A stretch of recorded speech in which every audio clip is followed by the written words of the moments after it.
Bem-vindos à rubrica A Jornada Delas, o espaço que dá voz ao futsal feminino. Ora, muito boa noite, sejam bem-vindos a mais uma emissão da rúbrica da Daniela Amaro, A Jornada Delas. Hoje, tal como foi avisado a semana passada, não tivemos o Campeonato Nacional, ou pelo menos o Campeonato Nacional normal. Tivemos 2 jogos na fase de manutenção que estavam em atraso, mas tivemos uma competição nova, a Taça da Liga, que foi, penso eu, que em termos organizativos foi um sucesso, apesar de, certamente aqui a Daniela vai tocar no assunto, enfim, o tratamento ainda não foi bem igual do feminino para o masculino, mas pronto, mas isso são sempre aquelas discussões que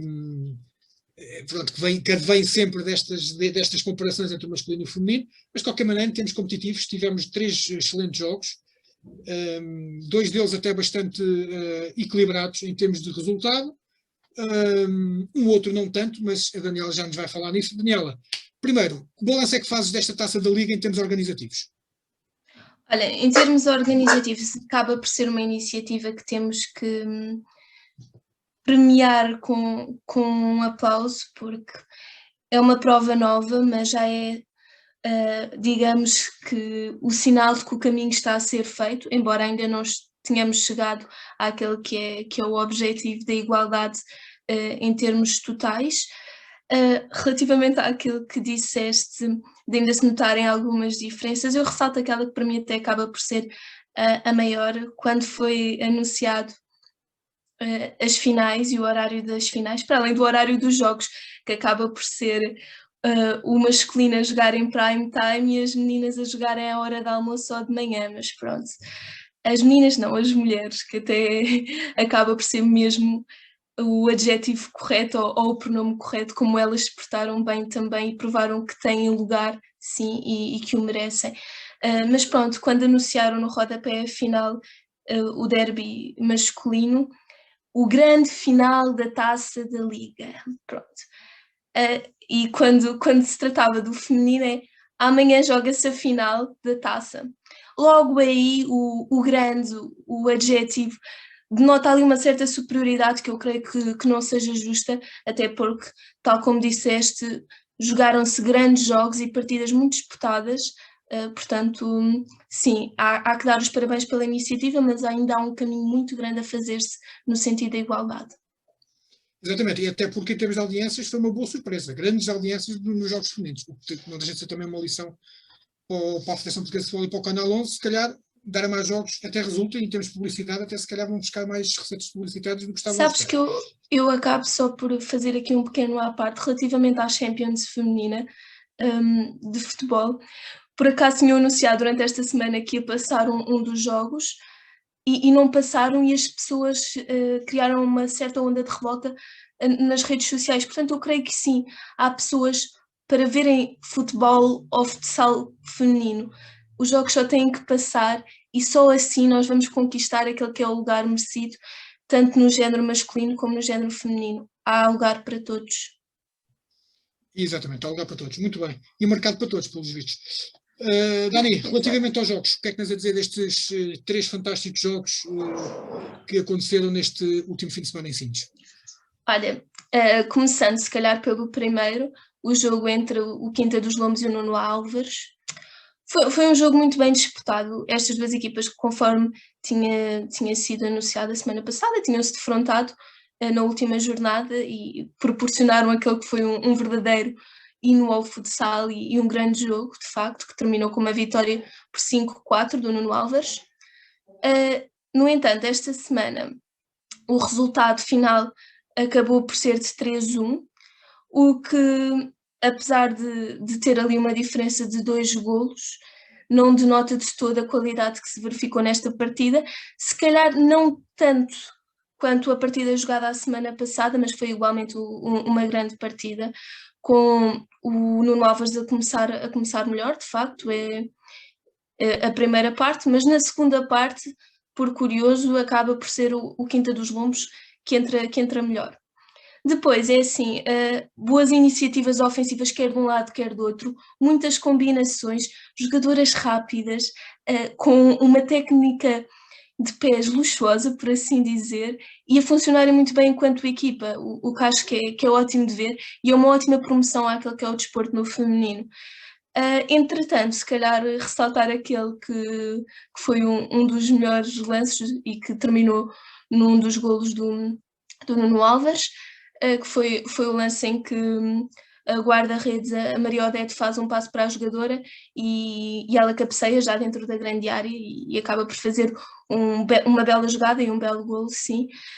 Depois, o golo da Quinta dos Lombos nasce daquilo que eu posso dizer da verdadeira raça, que é a raça que as lombitas apresentaram, com uma recuperação de bola. A jogadora dos Lombos consegue efetuar um remate e assim faz na altura aquilo que era até a nível tático, arrisco-me a dizer que ambos os treinadores se conseguiram encaixar muito bem e que tiveram ali formas de se contrapor muito bem idealizadas e de oferecer não só ao jogo táticas muito ricas, mas também ao espectador um belo espetáculo.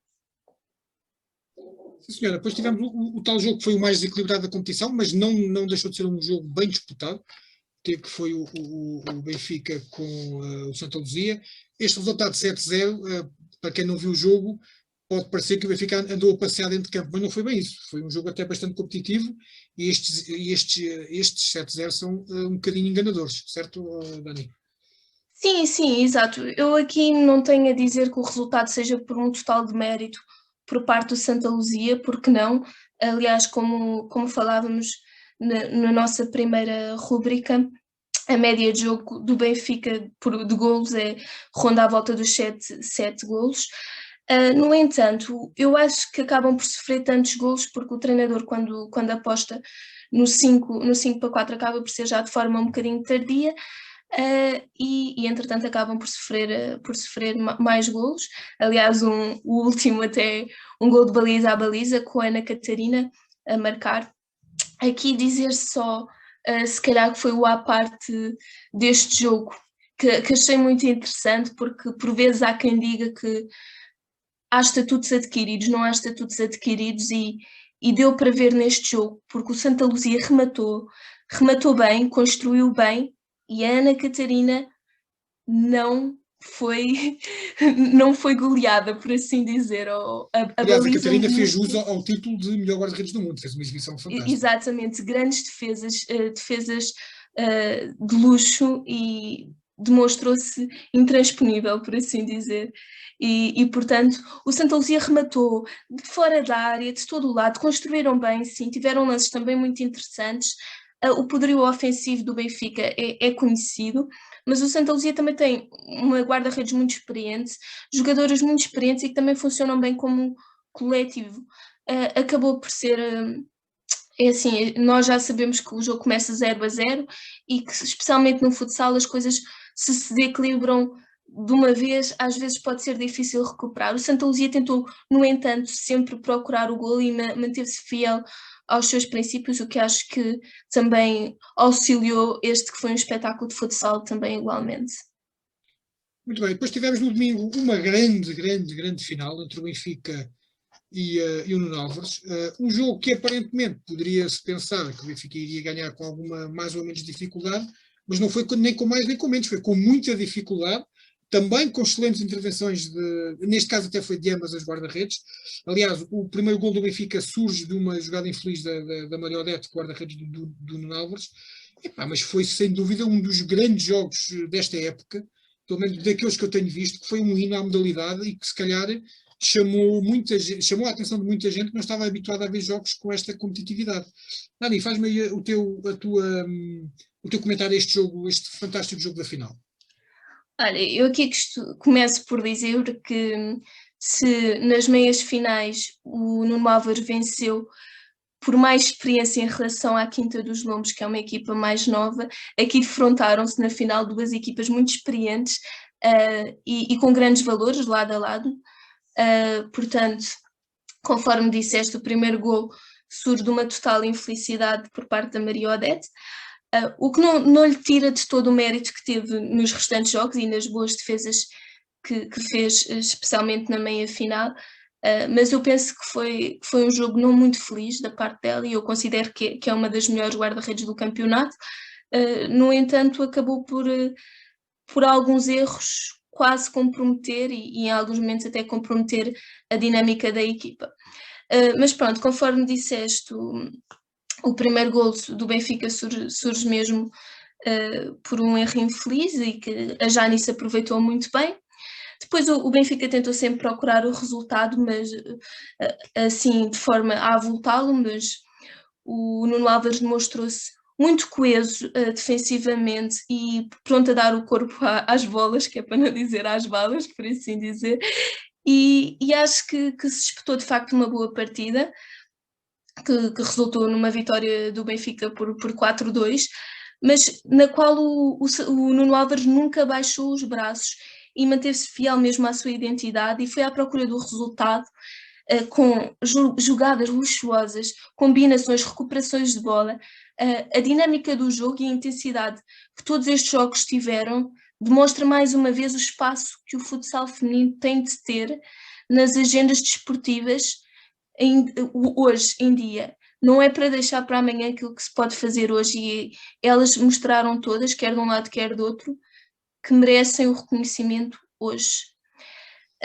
Aqui se calhar destacar aquela que para mim foi a melhor jogadora, ou que merece mesmo o destaque de MVP, por assim dizer, e conforme nós conversámos sobre isso, e tu sabes, David, a Cátia Morgado, que faz uma partida excelente, e embora, claro, a sua equipa não tenha vencido, lutou sempre muito e foi conjuntamente com a sua equipa à procura do resultado. E que se mostra ali uma maestra autêntica do futsal português, e não é por isso que são mais internacionalizações e o currículo que ela tem. Em suma, Exatamente. dizer que se dá os parabéns e que se espera pela próxima Taça da Liga, mas foi uma competição feliz e o caminho está a começar agora. Exatamente, e foi sem dúvida nenhuma uma excelente promoção para o futsal no geral, não só e aqui não faço diferenciações entre o masculino e o feminino, porque mesmo na competição masculina também foram jogos muito competitivos e que chamou certamente muita gente para a modalidade, até numa altura que, estando confinado, há mais pessoas a ver televisão e, portanto, certamente que gostaram daquilo que viram. E pronto, fazemos um balanço então muito positivo da Taça da Liga, como tu disseste muito bem também, há coisas a corrigir, certamente para o ano poderá haver um bocadinho mais de igualdade de tratamento, mas pronto, o caminho faz-se caminhando, havendo uma primeira Taça da Liga feminina já é um primeiro passo, agora é que venham os outros, porque acho que só assim se pode evoluir e também modificar as mentalidades. Bom, mas não só de Taça da Liga se viveu este fim de semana, tivemos 2 jogos em atraso a contar para a zona de despromoção do Campeonato Nacional. Tivemos este Golpilheira 10, Lusitânia de Lourosa 2, um resultado extremamente desequilibrado, e o Chaves 4, Venda da Luísa 1. Daniela, faz aqui uma análise a estes resultados que não alteraram assim muito significativamente a tabela classificativa, pois não? Alteraram, olha, então estás a ver, já estou a cometer um erro. Olha, é assim, a dizer relativamente ao jogo do Golpilheira e do Lusitânia da Lourosa, não era um resultado que não fosse esperado, por assim dizer. Infelizmente para a equipa da Lourosa tem sofrido muitas goleadas e sabe-se que o Golpilheira também é uma equipa muito competente e que se apresenta a bom nível, mas pronto, o resultado não me surpreende. Quanto aos Chaves, contra o Venda da Luísa, o Chaves assim sobe à segunda posição e acaba por dar continuação a uma boa campanha que têm feito esta época, e por isso só de parabenizar os Chaves, que de certeza que se apresentou a um bom nível também. Dizendo assim que com esta vitória do Golpilheira, o Golpilheira soma assim 14 pontos, estando acima da linha de água para garantir a manutenção. Abaixo do mesmo encontra-se o Povoense e o Povo Futsal com 8 pontos, portanto há uma diferença pontual de 6 pontos, sabendo-se ainda que falta jogar o União Atlético Povoense contra o Golpilheira, portanto isto não garante nada, mas há uma diferença pontual para já relativamente ao 4º e ao 5º classificado. embora, como eu digo, o Póvoa Futsal esteja abaixo do União Atlético Povoense, mas estão empatados com 8 pontos neste momento. E o Golpilheira soma 14. Muito bem. Sendo assim, vamos ter campeonato até ao fim. Vamos ter campeonato até ao fim e sugiro aos nossos ouvintes que fiquem connosco e agradecer-vos pela companhia que nos têm feito nas últimas semanas. E é para continuar. Estamos aqui a dar voz ao Exatamente, futsal e estamos feminino. a continuar, e ontem nós estávamos a comentar isso, ficámos até um bocadinho espantados com as audiências que estamos a ter, porque não era esperado, sobretudo num programa novo, com uma temática nova, ser assim tão, temos já tantos ouvintes fiéis, e que se calhar marcamos pela diferença, ainda bem, e esperemos continuar assim. Muito bem, ficamos Esperemos então por aqui. Exatamente, ficamos então por aqui com esta rubrica A Jornada Delas. Já de seguida a Daniela vai entrevistar uma convidada muito especial, a Érica Fão. Ela é uma amante do futsal feminino e tem uma função que muitas vezes não é valorizada, sobretudo por quem só assiste aos jogos e não tem grandes conhecimentos técnico-táticos da modalidade, até porque o espectador não tem necessariamente ter esses conhecimentos, desde que gosta da modalidade, isso é mais do que suficiente, mas é uma função que cada vez é mais procurada pelas equipas técnicas, porque é essencial para o trabalho, não só o trabalho de casa, mas depois o trabalho no campo, juntamente com as atletas, este trabalho que a Érica faz e que ela vai nos falar um bocadinho, mas é já a seguir na entrevista que a Daniela vai fazer então à Érica Fão. Esta rubrica volta para a semana, o programa também, já vamos ter campeonato nacional, portanto já vamos ter aqueles comentários mais aprofundados da Daniela e, quanto a mim, até para a semana. Magazine RLX Desporto. À conversa com... Então a nossa convidada de hoje para a entrevista é Érica Fão, responsável pela divulgação do futsal feminino. Érica, ia-te perguntar então, de onde é que vem esta tua paixão pelo futsal feminino? A minha paixão começou muito... nem posso dizer que tenha sido muito... Eu comecei a jogar futebol quando era mais nova, depois entretanto por motivos pessoais tive que abandonar. E depois, há uns anos atrás, eu fazia tipo umas jogatanas com os amigos, a gente organizava umas coisas e eu, através de um dos meus amigos, conheci uma jogadora que na altura estava no Belenenses, e foi através dela que eu comecei a assistir muito mais ao futsal, a interessar-me muito mais por futsal. Depois, entretanto, fui convidada pelo treinador do Belenenses, o Tiago, para fazer parte da equipa técnica na parte de audiovisual, ou seja, fazer a captação dos jogos e os resumos. E basicamente foi assim que tudo começou. Tipo, eu acho que foi em 2017, mais coisa menos coisa, que eu comecei a ser uma adepta ferrenha do futsal. Ok, ótimo. Então ia-te perguntar que importância é que tu achas que essa tua componente do audiovisual tem no trabalho de um treinador? No meu ponto de vista, e também muito pelo feedback que eu recebo por parte do treinador, ou melhor, da equipa técnica e também das jogadoras, acaba por ser benéfico porque retire-lhes algum tempo a deles terem que estar a fazer toda a compilação do jogo, ver o jogo todo e depois estar a escolher quais é que são os momentos chaves para mostrar às atletas.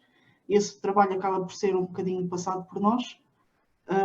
A nível da própria captação, tanto eu como a Verónica, apesar de às vezes ser um bocado complicado, acabamos por tentar não falar durante o tempo em que está a decorrer o jogo, exatamente para não haver interferências, ou seja, ser uma coisa mais profissional, por assim dizer.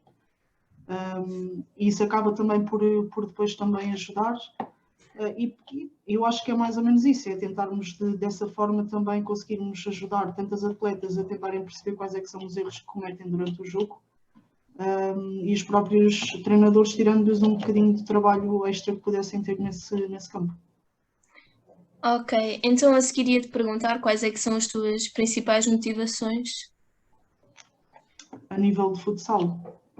Sim.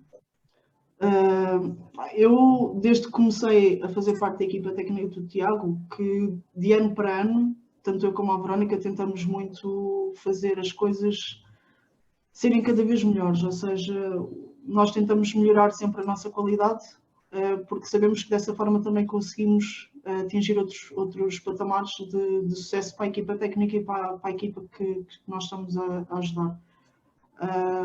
A nível pessoal, para mim a divulgação da modalidade é fundamental.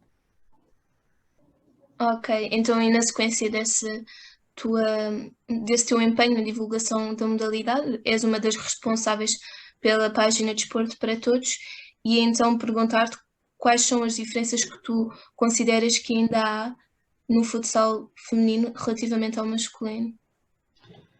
Bom, primeiro passa pela visibilidade que existe do futsal feminino. Não há qualquer comparação em relação ao masculino, porque nós, se formos a ver, por exemplo, onde são passados, nós temos a Sport TV que passa jogos de futsal masculino, temos o Canal 11 que passa jogos de futsal masculino, e depois temos o campeonato do futsal feminino que só é passado se for na fase de apuramento de campeão, e só são passados em diferido, muito raramente é passado em direto, e quando são passados em diferido, são passados em horas que habitualmente as pessoas não vão ver, ou porque estão a trabalhar, ou porque é muito cedo, ou porque é muito tarde, a meio da tarde. E depois acaba também por não haver tanta proximidade com as pessoas, e dessa forma fazer com que houvesse mais pessoas a gostar do futsal feminino. E para além disso, também outra coisa que infelizmente acontece é que cortam muito também, mesmo nos diferidos, que já aconteceu comigo e que eu fiz questão de frisar isso exatamente na página que eu giro, que é o facto de terem uma programação de um jogo de futsal e à última da hora é trocado por um brasileirão, e que eu fiquei tipo, what? Não faz sentido nenhum, porque o brasileirão é brasileirão, nem sequer é português. Qual é que faz o sentido de retirares uma coisa que é portuguesa para colocares algo que nem sequer é português? Só porque está lá um treinador português, para mim não faz grande sentido. Isso retira um bocadinho o crescer da modalidade no feminino, porque não tem tanta visibilidade. Aliás, eu concordo totalmente contigo, e ia falar também justamente de que, por exemplo, não em termos de futsal, mas no futebol, saiu uma notícia nestes dias relativamente à Ana Borges, atleta do Sporting, a dizer homem do jogo, e não há homens do jogo, mas pronto. Enfim, é triste que isso ainda aconteça, mas o caminho está a ser feito para a mudança. Então ia-te perguntar agora a tua opinião relativamente à Taça da Liga e àquilo que aconteceu. A Taça da Liga, Tens todo o tempo do mundo, está à vontade. Não, eu segui a Taça da Liga exatamente devido à página. Eu tive que estar a ver todos os jogos praticamente. Se formos a falar, a diferença que houve, por exemplo, de um futsal feminino para um futsal masculino é abismal. Porque tu vês nos jogos do masculino que existe muito equilíbrio entre todas as equipas. Não existe um Benfica e um Sporting que se consiga superiorizar 40 minutos do jogo. Existe sempre ali algumas quebras, existem outras equipas que conseguem facilmente pôr algum entrave à preferência desses dois clubes. No futsal feminino, infelizmente, no meu ponto de vista, isso não acontece.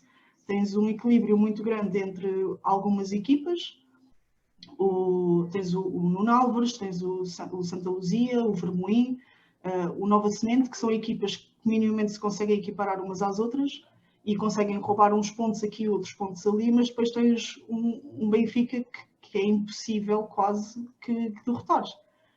E que torna um bocadinho essa competitividade dentro da própria liga, neste caso da taça, ou mesmo no campeonato, um bocadinho difícil de rivalizar contra um Benfica que está super bem preparado e que tem jogadoras de topo que quase se torna um bocado complicado.